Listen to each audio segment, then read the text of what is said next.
Hey guys, it's your girl Curly Jamaican here with yet another video for you. And you see me walking in my neighborhood, and whenever I'm walking in my neighborhood, it's going to be a little introspective type of presentation, I guess. But oh my gosh, you see that sun? Oh, let me tell you guys something. I cannot wait for spring and summer. Like, those are my seasons. Like, I'm literally that type of person that gets depressed or happy with the season. With the season changes, like, for real. Like, that is me. During the winter, I'm not as perky, I'm not as upbeat, because I just don't like the winter. It's cold, it's gloomy, it's gray. It's just draining to me, so I don't like it. I stay in mostly during that time, and I just hibernate.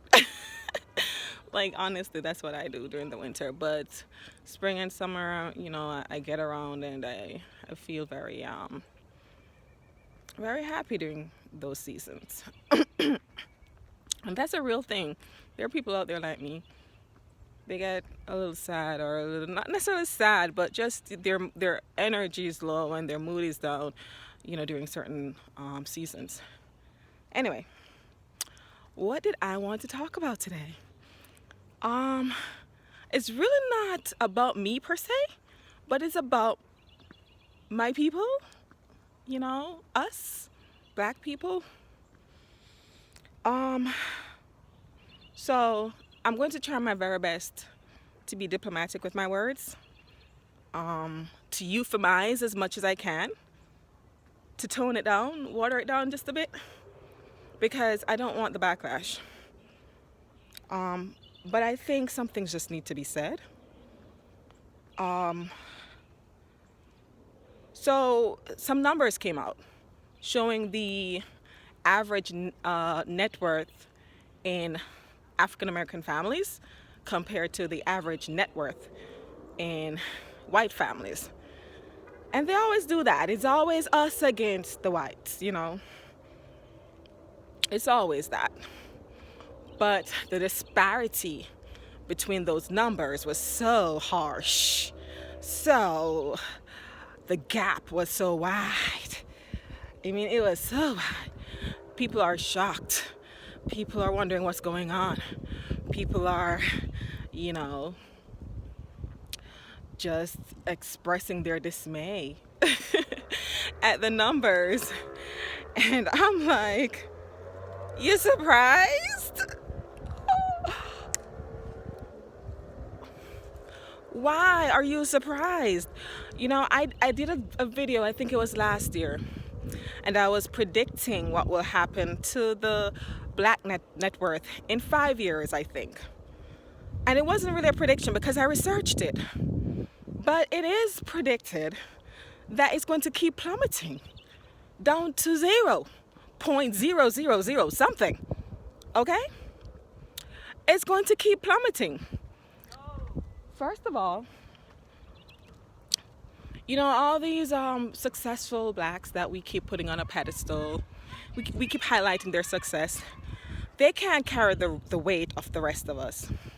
Their net worth cannot carry the weight for the rest of us. Okay? So, yeah, I'm happy that they are successful, and they are, they've made it, and they're showing black excellence. But it's high time that we start focusing on black excellence all around. Not with just those that have made it. This guy in this really nice vehicle. Let's just slow down. Like, what? So we have to be focusing on black excellence in our homes. We have to understand that all of us are capable of black excellence. Facts. We're all capable of it. And this is not to knock successful blacks, of course not. But if we keep looking to them as a representation of the wealth in our community in its entirety, we're just going to keep plummeting, man. We're just going to keep plummeting. So why am I not surprised by the disparity?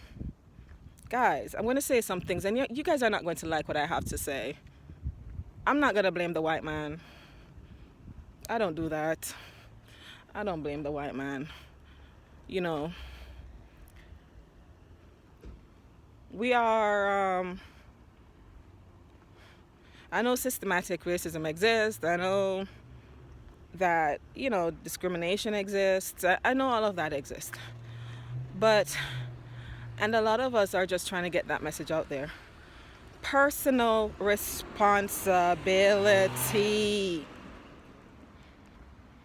Personal responsibility. Let's do that. Let's try that now. Let's kind of put on the blame game for a little bit. And let's try personal responsibility right now. Let's try that. Let's give it a chance. Like I said, you guys are not going to like what I have to say. And please don't hate me. It is coming from a place of love. Don't hate me. Guys, we can't expect to rise out of debt, which a lot of us are in as blacks. We can't expect to increase or improve our net worth if we keep looking to the government for handouts. No, let me say this. If you are a black person and you don't get handouts from the government, I'm happy for you. I don't get handouts from the government. The only thing I get from the government is Medicaid for my kids. I don't want it. I probably need it, but I don't want it. I refuse. At this point, I'm refusing to get it. I don't want it. I don't want to be a welfare queen or whatever they call them. Okay? This is the lotus flower. If you guys like Greek mythology like me, you read a lot of Greek mythology, there's a lot of things in Greek mythology that is applicable to our lives. Welfare is the lotus flower. What is the lotus flower? The lotus flower is that flower that you eat and you fall asleep and you become complacent and you're okay. You lose ambition, you lose your drive, you lose everything because you're comfortable. You're in a induced state of bliss. That is the lotus flower. Stop eating it.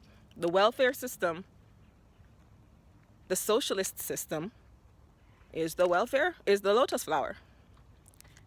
And we need to stop eating it. Section 8, food stamps, all of this. It is the lotus flower.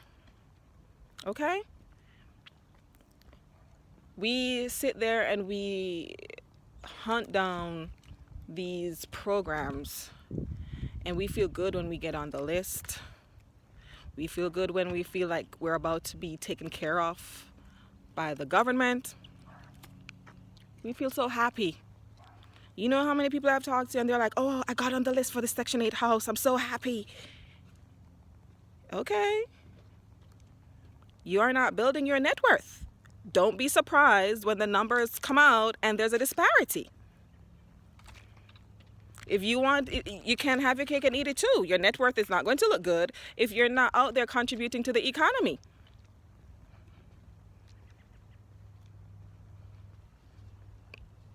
If you're out there not owning things, if you're out there not creating things, building things, starting things, why are you surprised by the disparity in the net worth?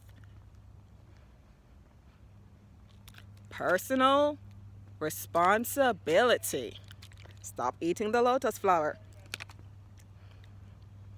And I'm not saying this to judge anybody. Personally, I don't judge anybody who does welfare. You know? There are times when people really fall in hard times and they need it. But let me tell you something. Go on there. And my mother-in-law said this to me. You know?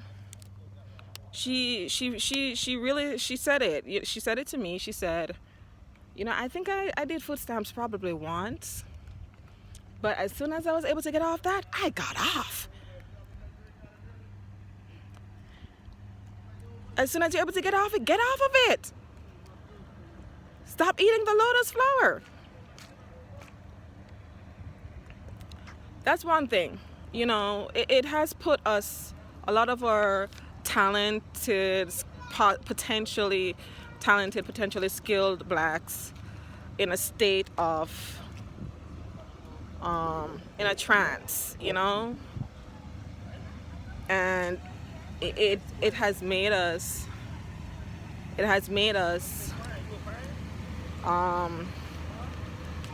complacent, you know, in a lot of ways, expecting the government to help, expecting the government to do things for us.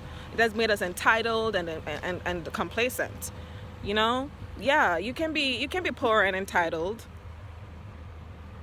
It's possible. You're entitled to government help.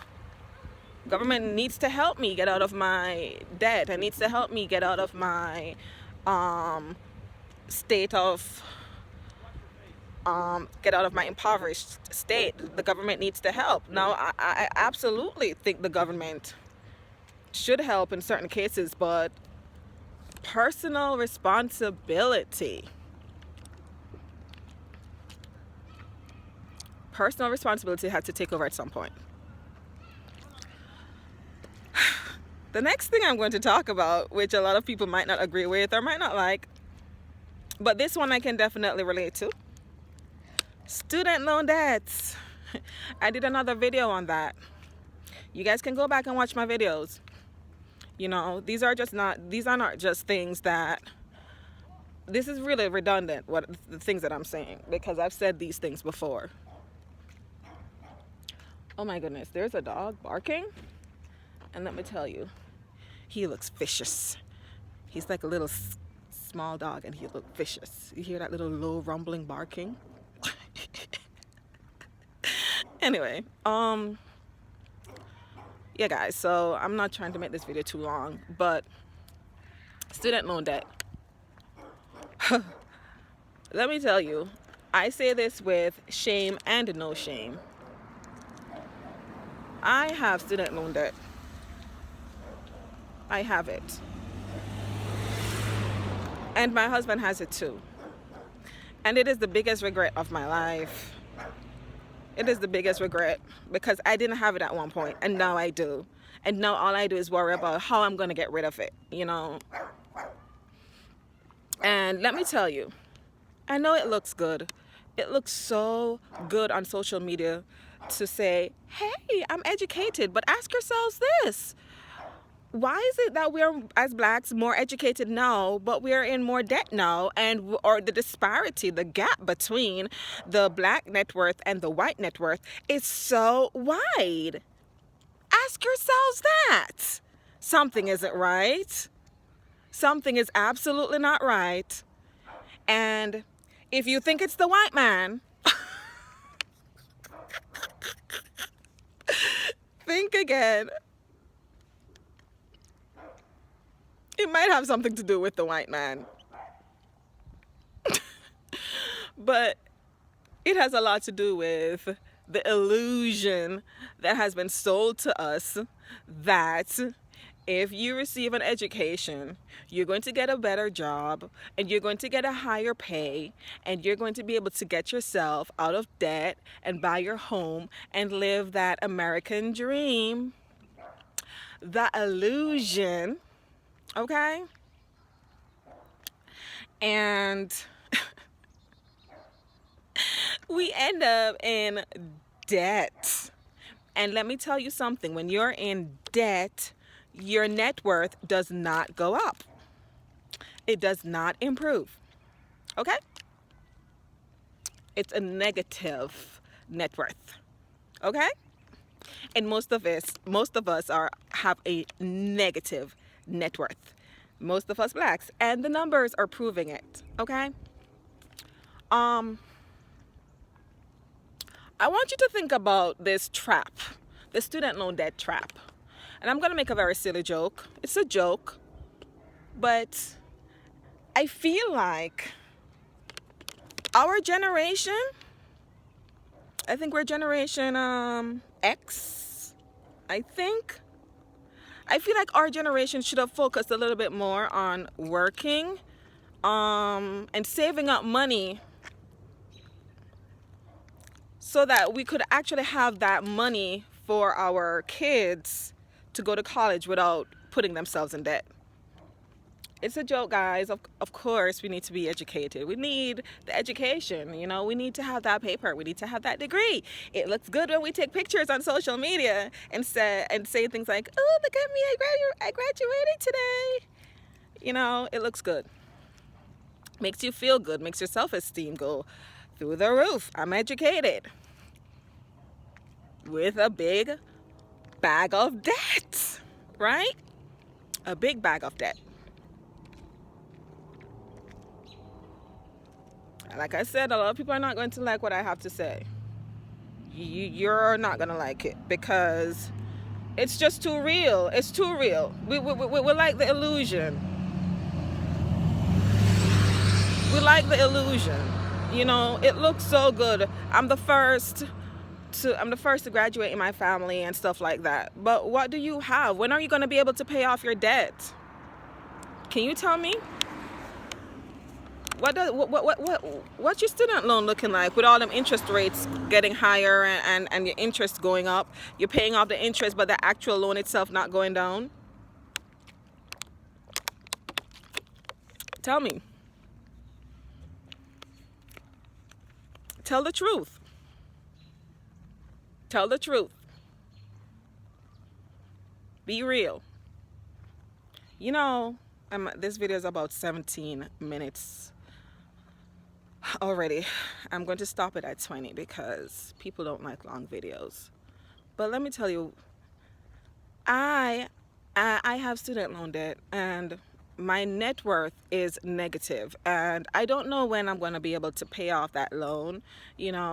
I am 34. I didn't want to tell you guys my age, but there, it's out. And I'm in debt. I don't know when I'm going to pay it off. And I sit here and I wonder, because you have to look at it as a business. Okay, is it lucrative? Am I spending more, and am I going to profit in the long run? And I look at it and I think, I wish I had tried to do something a little bit more hands-on, something quicker, something shorter, something a little bit more technical. Because the fact is, anything that I do now to earn a living is not something that I really want to do, because what I really want to do is write books. So if I was gonna spend all this money to pay the bills and to take care of the family, and it wasn't going to be anything I wanted to do anyway, I should have just done something that was less expensive, and quicker to do, quicker to achieve. I would have been in less debt, and I would have probably been in a field getting, making money, whatever. I don't even know. But right now, what I'm trying to do is I'm trying to improve my net worth. So I'm trying to sell my little romance novels. I'm writing books. I've actually registered for a business, so technically I'm a business owner. And I'm trying to improve my net worth. And I'm pushing. And I'm hoping that by next year or 2 years from now, I'll be a bestseller and I would have sold a lot of books and I can improve my net worth and I can contribute to the economy, instead of building debt and taking from the economy. So when we sit there and we think about this disparity between we think about this disparity between blacks and whites in terms of the net worth, I want you guys to think about personal responsibility and personal decisions that led us here. Okay? Let's kind of put down the blame game method for now, because we will sit there and point fingers at the white man all day, and guess what? It's not improving our net worth. It's not. That net worth is going to keep getting wider. That gap in the net worth between blacks and whites is going to keep getting wider. It's predicted. It's predicted because a lot of people are not contributing to the economy. They're taking from the economy. That's what happens. And let me tell you something. Before anyone comes and say something like, whites are on welfare too. This is not about them. I don't care. Look at the net worth on average. You think I care that whites are on welfare too? Or Asians are on welfare too? Or Hispanics are on welfare too? All of them are doing better than us. We need to get off of it. And we need to stop feeding into the illusion and feeding this matrix, because we're the one feeding the matrix now. We are forever in debt and going to be plugged in through our debt, and we're going to have to be pumping in money to pay off all these debt that we've incurred. We have to really look at the reality of it. If we're more educated, the disparity between the net worth of blacks and whites should be less. But it's not. So is it paying off? Is getting this education paying off in the long run? Or does it just look good to have a piece of paper, and to be able to take pictures and say I'm educated, and black women are the most educated in America, and things like that? Believe me, it goes hand in hand. Black women are the most educated in America, and they're also the most in debt in America.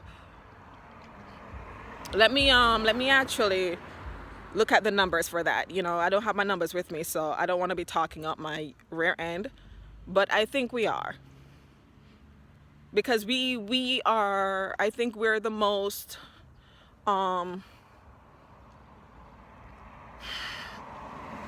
the ones that are utilizing the student loan the most, because we're not coming from families that have saved up to pay our student loan debt, or to pay our tuition. We're not coming from those kind of families, with big savings, who've saved up for our college funds. We're not coming from that, and we're trying to be different. My generation, we're trying. I know we are. We want our kids not to go through the things that we're going through. We want our kids not to be impacted the way we've been impacted by debt, We want to make sure that we have something saved up so that our kids can be debt-free. We're trying to be different. We want to be educated. We're trying to be different. We're trying to do it differently, but it's a lie, guys. It's a lie, because it's making us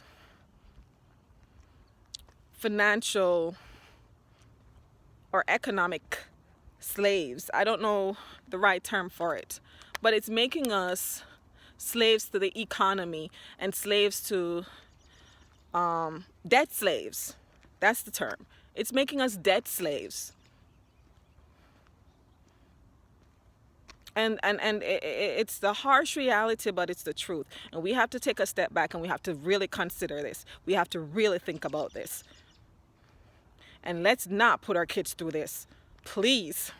We have to do something now.